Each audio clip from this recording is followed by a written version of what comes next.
Hi everyone, welcome to today's video. My name's Stephanie, and today we are going to be looking at Crack's upcoming collection called Acquired Taste. First off, I want to give a big thank you to Crack for sponsoring this video. So while that means I'm being paid to swatch and share these with you all my thoughts and opinions are 100% honest and my own, the same as with my non-sponsored videos. And boy, will I be sharing my thoughts and opinions on these.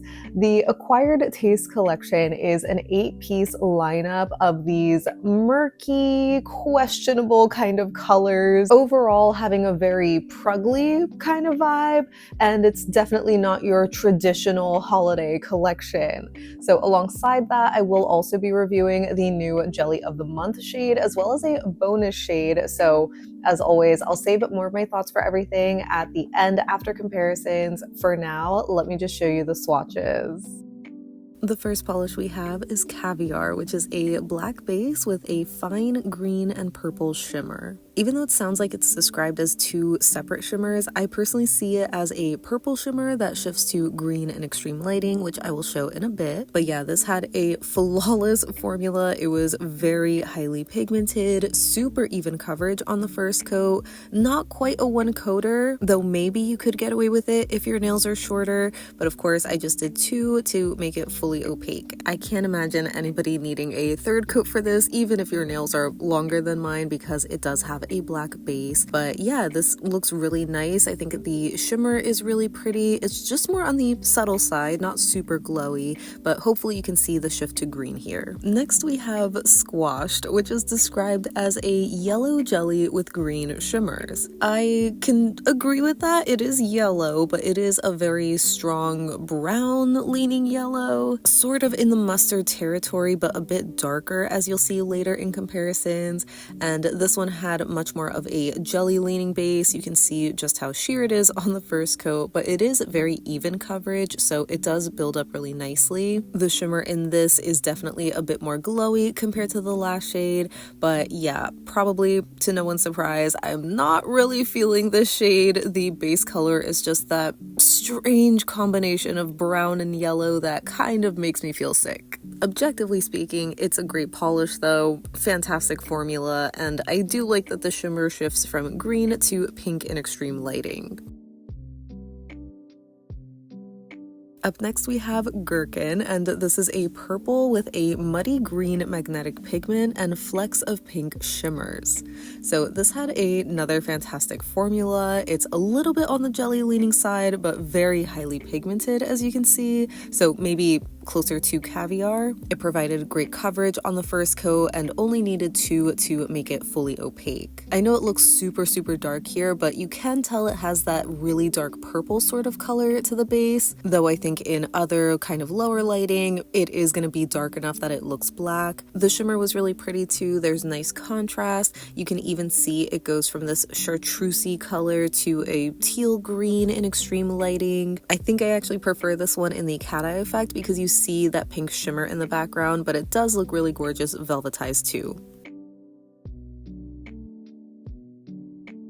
Next up we have Cranberry Mold, and this is described as a rouge blush with a green to gold to pink shifting flaky. This has more of a true jelly kind of base, so you can see the first coat here is a bit sheer. There is a good amount of color though to the base, which I think is really pretty on its own, but those green flakies are just a little too much for me, especially in combination with like the name of this polish, also the inspiration photo, which I will not be including here, but oh my gosh, it's just giving me such a visceral reaction. I really don't know what else to say, but it's fully opaque in two coats. Moving on, the next polish we have is Ginger Snapped, and this is described as a burnt orange with a golden glow. What a refreshing palette cleanser. This was so beautiful. You know, I love sheer kind of shimmers like this. It had a really nice smooth formula, just a bit sheer as expected. That golden shimmer is really glowy in this. It's very finely milled, so it kind of gives it this sheen. I feel like it's slightly pearlescent. Like you can see I'm trying to be a little careful with my application and making the brush strokes as straight as possible,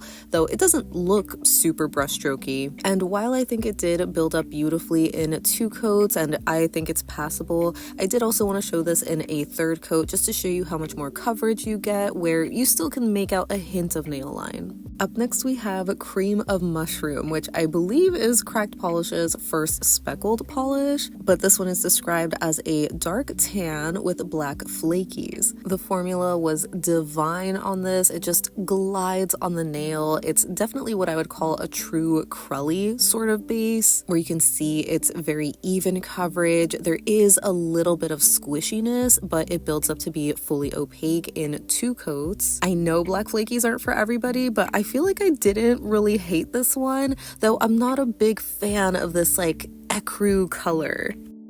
The other magnetic in the collection is called Fermented, and this is a dark red jelly with a gold to green magnetic pigment.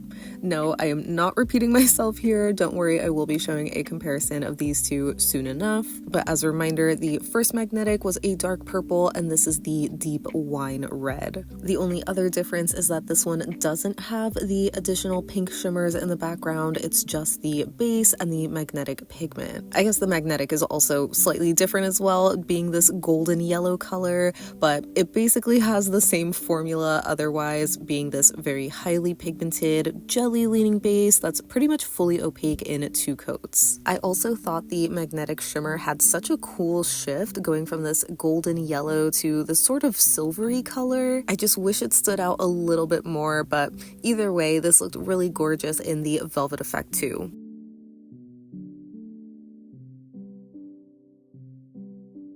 And rounding out the collection, we have Make It Pretty, which is a rose gold holographic glitter topper. So I thought it was interesting to call this a rose gold because I don't think it really reads that way. I personally would call it more of a champagne copper kind of color. Either way, it provides a really dainty sparkle. Not super holographic though. Like you get a little bit of this rainbow twinkle that's easier to see over darker colors, but for the most part, it almost reads as a metallic, which I still think is really pretty. And here are my swatch photos of the Acquired Taste collection worn as a skittle on both hands. I'm wearing 2 coats each except for Make It Pretty on my right hand pinky, which is just 1 coat over my base coat, and the magnetics are both on my middle fingers in the cat eye effect, which again I will be showing a side by side in the comparison soon. November's jelly of the month is called Chokeberry, and it's described as a blackened red jelly. This has a really lush, deep color and a really nice formula too. I was a bit nervous because it started to look a little streaky on the first coat as I was applying it, but it self-leveled pretty well, where I was really impressed with how it looked on the first coat. Usually the darker jellies are a lot more sheer and streaky looking, so we were off to a good start, but the second coat unfortunately wasn't as even coverage, though I think that was more of an issue with my application. I think if you're more careful, you could get away with this in 2 coats, but I needed a third just to even everything out, and as expected, it really deepened up the color a lot to the point that it kind of looks black on camera, but in real life you can tell that it has a really dark berry color. And lastly, we're getting a bonus shade this month, which is called Thin Ice, and it's a silver magnetic topper. For whatever reason, I decided to swatch this over my bare nail, so you can see what it looks like in 1 coat, where it does have this slight silver coloring, especially around the magnetic stripes. It's also a lot more apparent if you layer it over white or any other lighter color, but over black or any darker shades, you pretty much lose all of it and you just get that pure stark silver stripe. It magnetizes super easily and beautifully, especially in the velvet effect. It looks so lush.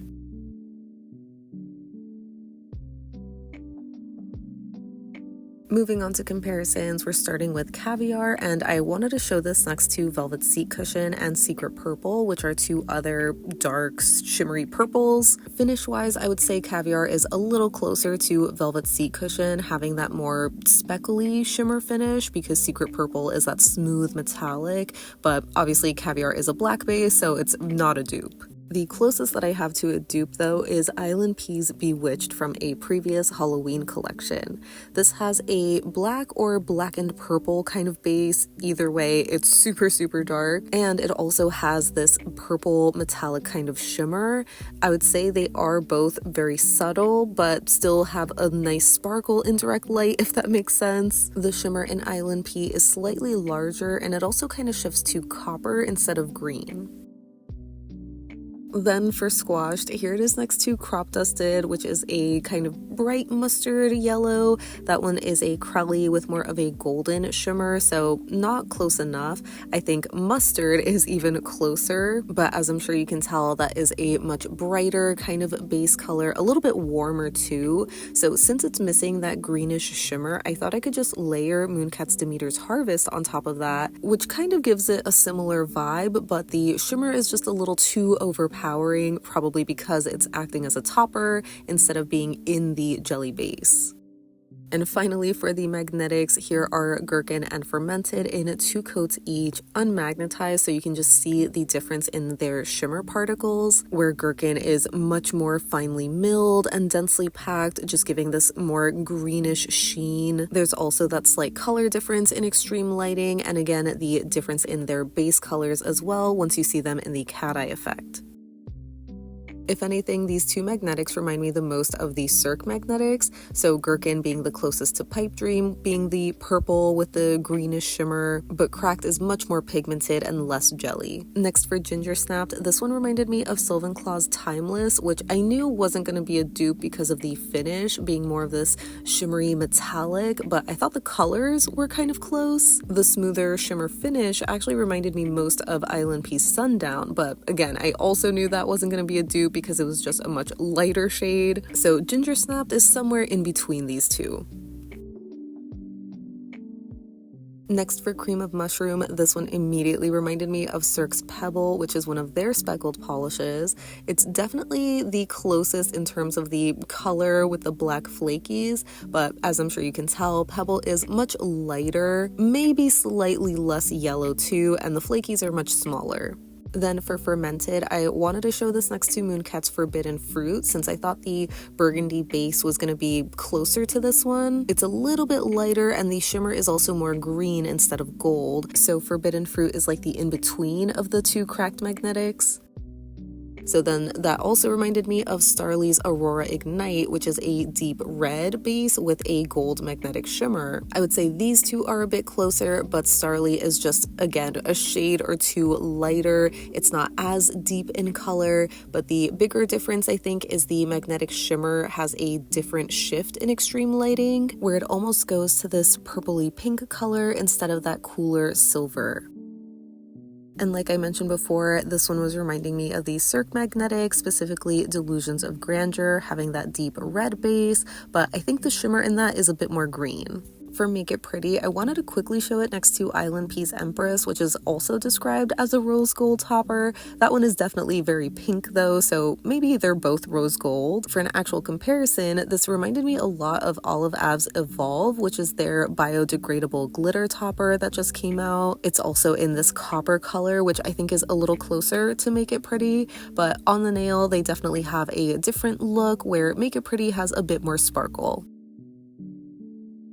Moving on to Chokeberry, I thought the two closest cracked jellies were Mud Puddle and Cordially Invited, even though they're both very, very different. Mud Puddle obviously being a dark brown, Cordially Invited being more of that deeper burgundy red. Chokeberry has a little bit more purple to it, so that reminded me of Cirque's Fig Jelly from their recent holiday glazed collection, and I figured I could also show it next to Wine Jelly, which is much more red. So on the nail, I decided to show 2 coats of each. You can see that Fig is a bit sheerer, a little bit too purple, so I thought to do a coat of Wine Jelly on top of that, and it got a lot closer, though I think Chokeberry still has a bit more mutedness to it, or maybe more of a brownish undertone.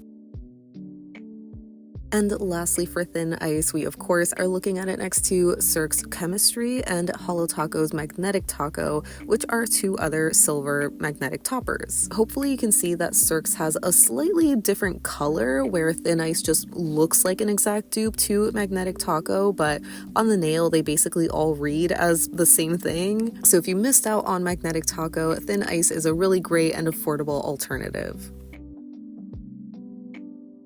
So that wraps up my swatches and comparisons of Crack's upcoming releases.